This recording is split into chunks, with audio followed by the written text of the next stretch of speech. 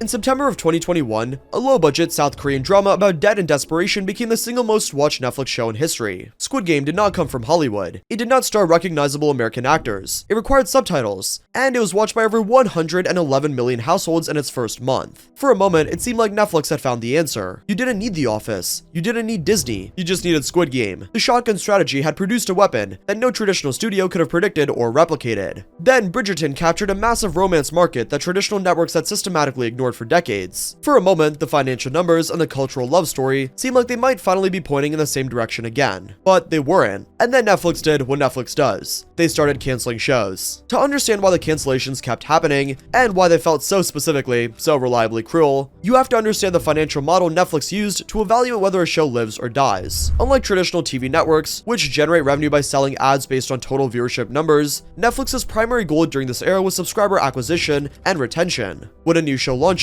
Netflix's internal data tracks 2 things above everything else: completion rates, how many people actually finish the season, and acquisition value, how many new accounts signed up specifically to watch that show. The first season of a show is a relatively inexpensive gamble that serves as a powerful marketing tool. It attracts new subscribers, it generates social media buzz, it justifies the monthly fees for people already on the fence. However, Netflix operates on a cost-plus payment model with its creators. To secure worldwide exclusive rights, Netflix pays a production cost upfront, plus a premium of roughly 30%. And as a show progresses into its second, third, and fourth seasons, the contracts typically stipulate significant pay increases for the actors, writers, and showrunners. Therefore, a show becomes substantially more expensive to produce the longer it runs. For Netflix's data-driven perspective, Season 3 of a niche sci-fi drama rarely brings in new subs. It only serves the existing fanbase, and if the algorithm determines that the existing fanbase will likely remain subbed even if the show is cancelled because they're already hooked on 3 other Netflix shows, there's zero financial incentive to pay the inflated cost of a third season. The company calculated that it was more efficient to cancel the expensive ongoing shows and redirect that budget towards 3 brand new, cheaper first seasons of different shows, hoping one of them becomes the next Squid Game. That is The Machine. Now it's time to meet the people that it ran over. David Fincher, the acclaimed director behind some of Netflix's most celebrated work, was deep in development on Mindhunter Season 3 when the call came. The show, which was critically acclaimed and attracted an intensely loyal following, was over. Not because it was bad, but because the algorithm said so. Brett Marling, the co-creator and star of the OA, spoke publicly about the experience of having a show with the meticulously planned, years in the making conclusion simply erased. She and her co-creator Zal had constructed a mythology across 2 seasons that was designed to resolve in a finale they never got to make. She said, "The map led nowhere." And these were not anonymous corporate decisions affecting abstract viewer statistics. These were phone calls to artists who had sacrificed years of their careers building something beautiful, and then they were told by a spreadsheet that the work was finished. For viewers, these decisions felt random, cruel, and deeply disrespectful. And over time, when compounded into something structurally damaging, a psychological barrier emerged. When Netflix promoted a new original sci-fi or fantasy series, many viewers simply refused to engage. The logic was clear. Why invest time and emotional energy into a story when there's an 80% chance Netflix cancels it on a cliffhanger next month? I'll wait until the show is finished before I start. But because Netflix judges the show's success based on immediate viewership in the first few weeks, this consumer hesitation created a self-fulfilling prophecy. Viewers waited. The show failed to hit its early viewership targets. Netflix canceled it, which reinforced the viewer's decision to never trust new shows in the first place. Highly praised shows with dedicated vocal fan bases, The OA, Sense8, Mindhunter, 1899, Shadow and Bone, Inside Job, Glow, Santa Clarita Diet, were randomly axed, leaving their narratives permanently unresolved. The platform that was once celebrated as a sanctuary for creative storytelling was now viewed as a graveyard of unfinished narratives. And it was in this climate of eroding trust that Netflix made a policy change that pushed the public outcry to a boiling point. In March 2017, the official Netflix account posted a message on Twitter that read, "Love is sharing a password." It was a brilliant piece of marketing that aligned perfectly with the company's brand identity at the time. Netflix positioned itself as a friendly, consumer-first alternative to the rigid, rule-heavy cable companies. They knew that college students were using their parents' accounts. They knew that former couples still shared logins. For years, Netflix encouraged this behavior because it drove cultural ubiquity. Even if someone wasn't paying for the platform directly, their engagement with the platform made Netflix shows part of the global daily conversation. But by 2022, the landscape had shifted. The pandemic-era surge in subscriptions had plateaued. In the first quarter of 2022, Netflix reported a loss of 200,000 subscribers, its first subscriber decline in over a decade. The stock market reacted with sheer panic, erasing billions of dollars in market cap overnight. Wall Street demanded immediate revenue growth, and it became clear that the era of uncontested expansion was over. The company estimated that over 100 million households worldwide were accessing the service using borrowed passwords.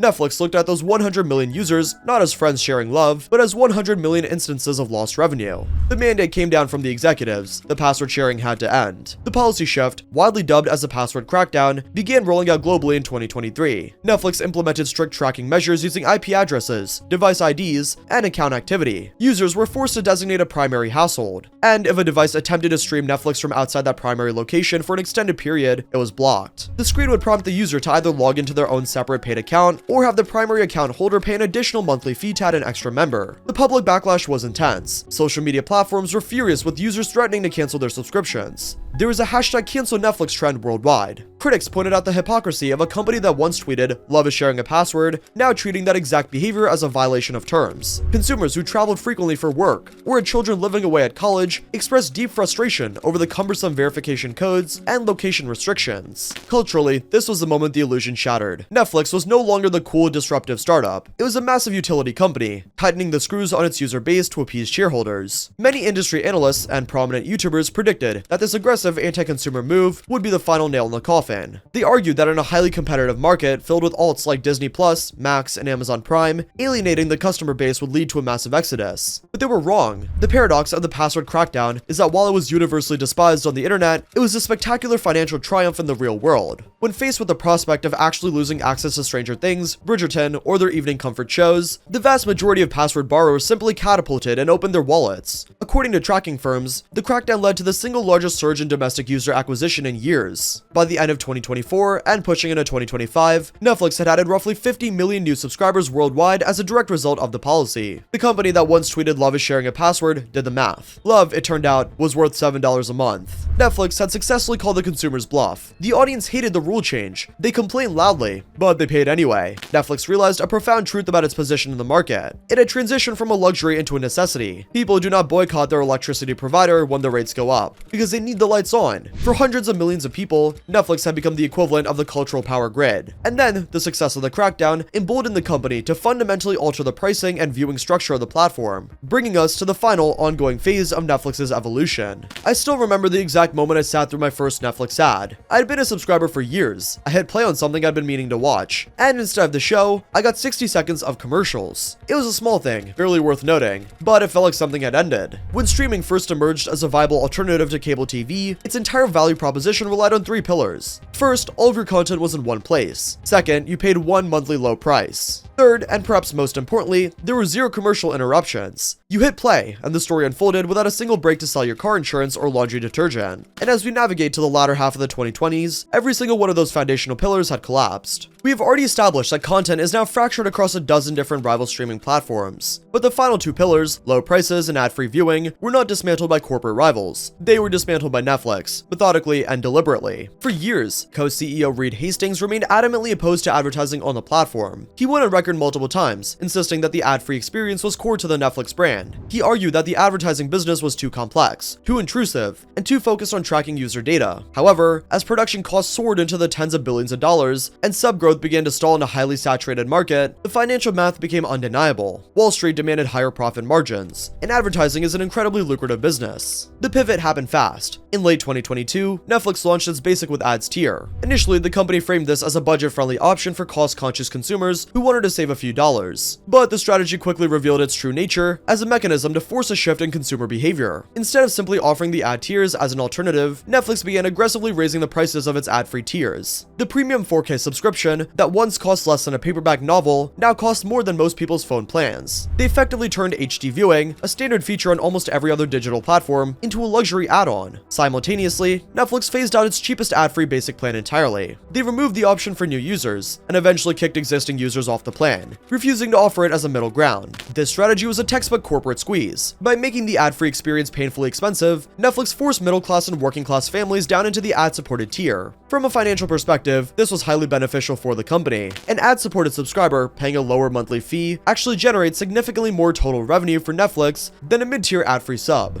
Advertisers are willing to pay a massive premium for access to Netflix's audience. Furthermore, this shift degraded the actual viewing experience. Many Netflix original shows, produced in the 2010s, were explicitly written and edited without commercial breaks in mind. They were designed to flow like long cinematic films. So when the company retroactively inserted advertisements into these older shows, it ruined the pacing, cutting into scenes abruptly to play a 30-second commercial. By mid-2026, Netflix reported that its ad-supported tier had surpassed 250 million monthly active users globally. In the US, nearly half of all new signups are choosing the ad tier, simply because the ad-free option had become too expensive to justify. Consider the weight of that irony. Millions of consumers who originally cut their cable cords a decade ago to escape high monthly bills and frequent commercial breaks are now paying premium digital prices to watch TV shows interrupted by targeting advertisements. They're paying their internet provider, paying a subscription fee for the streaming app, and still being forced to sit through commercials. The streaming industry did not destroy traditional cable TV. It merely absorbed it and rebuilt the exact same business model with the modern UI. Pause on that for a moment, because nothing illustrates this transformation more completely, or more starkly, than what Netflix did next. For years, Netflix executives had firmly claimed that the platform was an on-demand service, not a live network. Live events were too logistically complex, too dependent on advertising, and too antithetical to a binge-watching culture that Netflix had spent a decade cultivating. But live events are the ultimate tool for generating ad revenue and driving immediate collective viewer engagement. You can't binge-watch a live sports match 3 weeks after it happens. You have to log in exactly when the broadcast begins. This guarantees millions of simultaneous viewers, which is precisely what advertisers want. Netflix tested the waters by securing licensing deals to broadcast live comedy specials, reality TV reunions, and exhibition boxing matches. These early attempts often struggled with technical issues, frustrating audiences, and mirroring the early clunky days of pay-per-view television. But the company persisted. More significantly, they moved aggressively into major sports entertainment. In 2024, they announced a landmark $5 billion 10-year agreement to become the exclusive home of WWE Raw, shifting decades of traditional cable wrestling viewership directly to their streaming platform. They then secured the rights to the broadcast live NFL games on Christmas Day. By partnering with the NFL, Netflix planted their flag firmly in the most lucrative, widely watched television market in the United States. The platform had fundamentally changed. Netflix was no longer just an on-demand movie library where you could escape the noise of traditional media. It was broadcasting live football, with commercial breaks, to an audience paying varying monthly subscription fees. So we return to the central question: is Netflix experiencing a downfall? Well, if we define downfall strictly in a financial and corporate term, the answer is an unequivocal no. As of 2026, Netflix's annual revenue exceeds $45 billion. The company is wealthier and larger than at any point in TV history. It survived the streaming wars, while formidable rivals merged or drowned in billions of dollars of debt trying to keep up.